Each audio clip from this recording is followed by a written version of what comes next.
নমস্কার, আমি তপন গাঙ্গুলি বলছি। আকাশে দেখুন, নির্মল নীল আকাশ, মাঠে শ্বেত শুভ্র কাশফুলের মেলা, ঢাকের বাদ্যি, আর সেই সঙ্গে বিভিন্ন পত্রপত্রিকার এই শারদীয় পূজা সংখ্যা।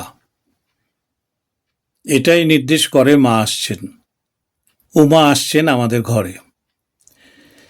এই বিভিন্ন পত্রপত্রিকার ভিড়ে মাথা উঁচু করে দাঁড়িয়ে আছে দীর্ঘ ৩৪ বছর ধরে বিপ্লবী সংবাদ দর্পণ।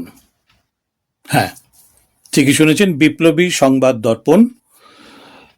এরা দীর্ঘদিন ধরেই নির্ভীকভাবে সততার সঙ্গে, ন্যায়ের সঙ্গে সংবাদ পরিবেশন করে চলেছে।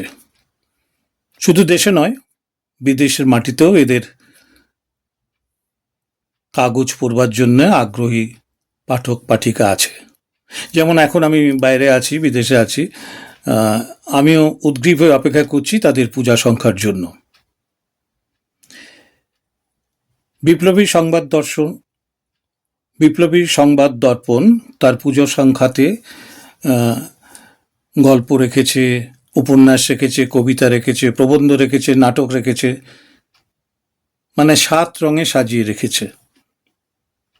আমি এই পত্রিকাটির সাফল্য কামনা করি, শুভেচ্ছা জানাই পত্রিকার সম্পাদক সহ সমস্ত কর্মকর্তাদের, এবং পাঠক পাঠিকা, লেখক লেখিকা যারা আছেন সবাইকে আমার শারদ শুভেচ্ছা। ভালো থাকবেন সবাই।